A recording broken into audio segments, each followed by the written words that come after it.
บายดีทักทายยามแรงๆพี่น้องอันนี้ฮักจะมาเบิ่งเนาะดอกกาแฟที่ว่ามันยุบแล้วเนาะงวดทำบิดยุบแล้วนี่มันจับเนาะพี่น้องเนาะจับเนาะบ่ว่าจะเป็นกาแฟหน่อยกาแฟกลางนี่เริ่มจับปีหน้าเฮาจะได้เก็บไว้พี่น้องนี่เพราะว่ากาแฟกลางอันนี้กาแฟน้อยเนาะพี่น้องเนาะกาแฟกลางแต่ว่าอันนี้ดอกมันสีเนาเด้อพี่น้องเด้อถ้าเนามันกระโปรงใหม่มันกระดอกใหม่เนาะนี่ ถ้าเป็นแบบนี้นี่แสดงว่าจับพี่น้องนี่อันนี้มันดอกไม้เนาะงวดสองเด้อนี่เด้ออันนี้งวดทำบิดนี่ถือว่าจับถ้าเป็นจังสีเด้อพี่น้องเด้อจะน้อยดอกมันคุเนาะดอกคุแล้วมันก็จะเป็นหมากน้อยๆอันนี้มันเฮาจะมาเก็บเนาะดอกเนาะเป็นดอกกาแฟแล้วก็ดอกกาแฟน้อยและดอกกาแฟกลางเนาะเฮาเอาไปตากแดดแล้วมาส้มกับน้ำห่อนพี่น้องรสชาติแซ่บเป็นธรรมชาติเลยแล้วก็เก็บไว้เนาะพี่น้องเนาะดอกของมันนี่รสชาติมันจะต่างกับหมากเด้อพี่น้องเด้อมันจะต่างกันเฮาเก็บแล้วนี่เฮาก็เอาไปตากให้มันแห้งแล้วมาส้มกับน้ำห่อนเนาะพี่น้องเนาะแต่สีสันนี่งามสดใสเวลาเฮากินค่ะรสชาติมันจะต่างกันเนาะต่างกับแกนกาแฟว่าสิซะ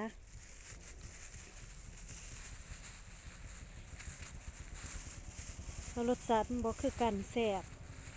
แล้วมันมีกลิ่นหอมพี่น้อง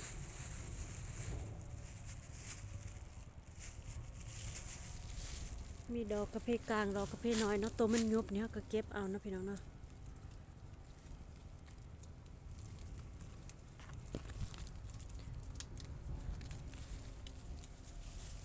แล้วก็กินน้ำนี่คล้ายพร้อมพี่น้อง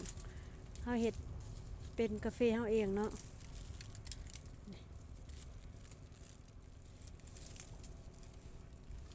แต่ก่อนเฮาบ่ซิมบ่ได้กินก็บ่เชื่อเนาะมาทำไม่ลองซิมแล้วโอ้รสชาติมันดีอีหลีพี่น้อง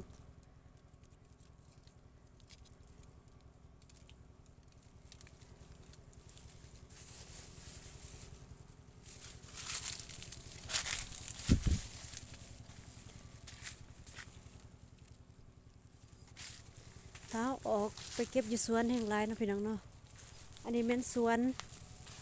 นหลังบ้านเด้อมาเลาะเบิ่ง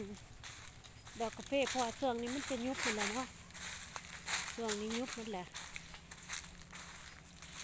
เห็นบ่นี่มันจะยุบเนาะแล้วก็เก็บเอาเวลาเฮาปิดออกนะมันจะมีนี่เด้แสดงว่าแบบนี้ถือว่าดอกมันสมบูรณ์แล้วมันจะเหี่ยวแล้วก็เนาะเหี่ยวแล้วก็เป็นหมากน้อยๆขึ้นมาเนาะพี่น้องเนาะเด้น้อยๆนี่แสดงว่าจับแบบนี้แล้วก็เก็บไปตากไว้เนาะ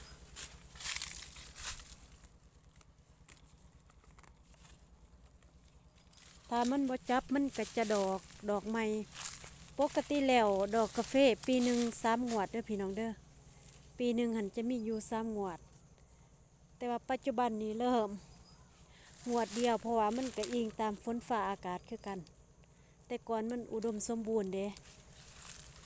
ปีหนึ่งจะดอก3 เทื่องวด1งวด 2และงวด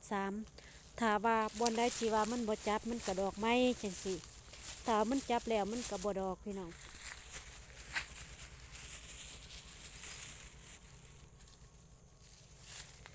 แต่ว่าปัจจุบันนี้มันเริ่มมีงวดเดียวเนาะมาปีนี้รู้สึกว่ามันจะไข่แน่กว่าปีหลังเนาะพอฝนห่ำได้2 เทื่อแล้วพี่น้องฝนห่ำได้2 เทื่อแล้วปีกายแหงเนาะประมาณ3-4 เดือนพุ่นพี่น้องก็บ่คิดว่าสิได้เก็บซ้ำก็คือปลาลืมทงเลยพี่น้องเอ้ยสิได้ใส่ปนกันแล้วได้ปะนี่ระหว่างกะเพกลางกับกะเพหน่อยนี่แม่นรสชาติแตกต่างกันพี่น้องถ้าจะเป็นในหันกะเพหน่อยมันจะเป็นรสชาติสีสมๆหน่อยนึง แต่ว่ากาแฟกลางนี่รสชาติบ่มีสมและเป็นกลิ่นหอมแสบเนาะ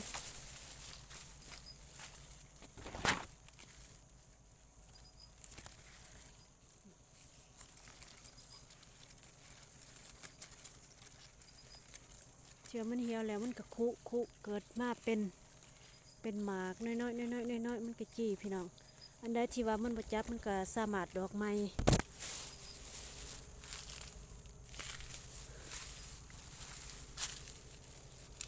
อันนี้แม่นดอกนี่แม่นเฮาจะเก็บปีหน้าเนาะ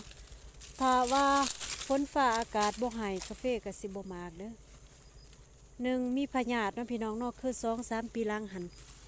จะมีพวกพยาธิใบกูดแล้วก็มอดแล้วเฮาก็สิบ่ได้รับผลเนาะพี่น้องเนาะเพราะว่าพยาธิมันหลายจังซี่นะกาแฟก็ตายใบกูดเฮาต้องได้ใส่ยาฉีดแต่เฮาฉีดก็ฉีดบ่ไหวเพราะว่ามันเป็นลายพี่น้องแต่เฮาบ่คิดว่าสิได้เก็บสำเนาะ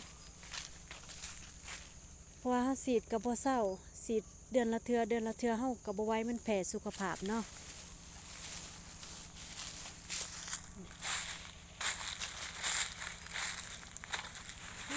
ได้เต็มท้องเลยพี่น้องอันนี้แม่นดอกกระเพกลางดอกกระเพกลางเราสิเข้าไปทางใดเนาะ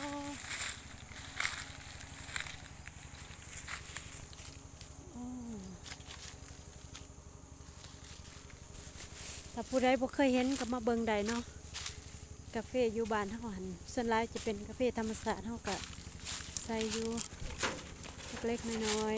ๆแต่กาแฟกลางนี่แม่นบ่ได้ใส่เลยพี่น้อง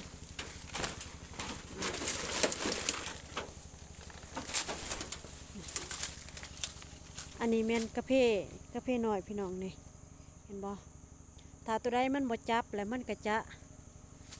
ดอกไม้เนาะอันนี้ดอกมันคุเองพี่น้องอันนี้แม่นดอกมันบ่จับแล้วมันจะเกรียมดอกไม้มันเริ่มจีเลยเด้พี่น้องฝนตกใส่เริ่มจีแล้วเนาะเราจะมาเก็บดอกมันถ้าห้ามบ่ปิดออกดอกมันก็คุออกมาเป็นหมากน้อยๆจี้ขึ้นแล้วเนาะ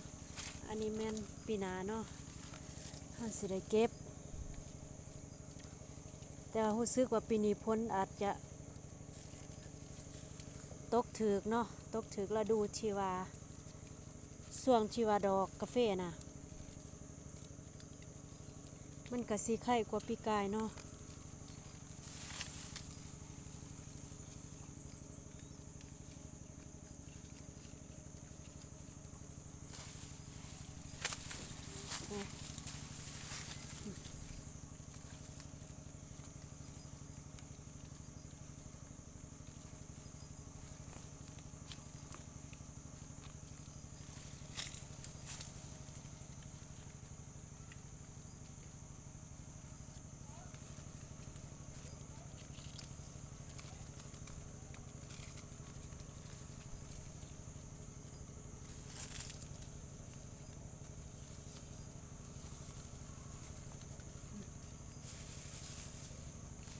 บางคนก็มักกาแฟน้อยบางคนก็มักกาแฟกลางเนาะแต่ละคนอาจจะมักบ่คือกันเนาะ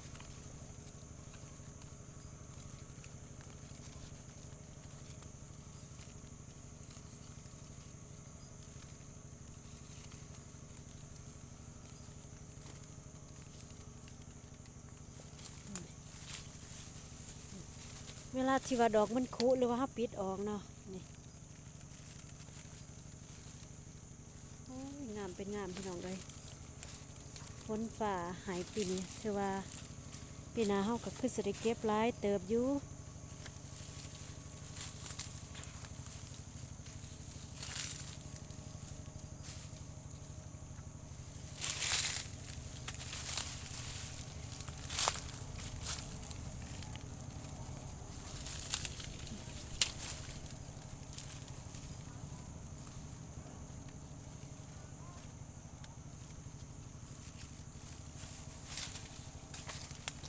ก็ควบงามพี่น้องใบเต็ม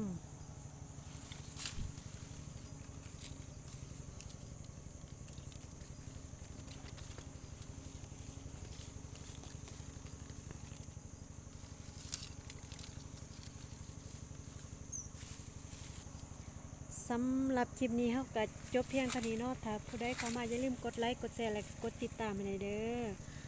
น่าจะมีคลิปใหม่ๆมาฝากมาตอนเนาะเกี่ยวกับชีวิตประจำวันหรือว่าอันใดอันหนึ่งเนาะที่ว่าอยู่บ้านนอกของหน้าตามชนบทเฮานี่แหละจะมาเล่าสู่ฟังเนาะนี่ดอกที่ว่ามันเหี่ยวพี่น้องบ่ทันได้คุสบายดี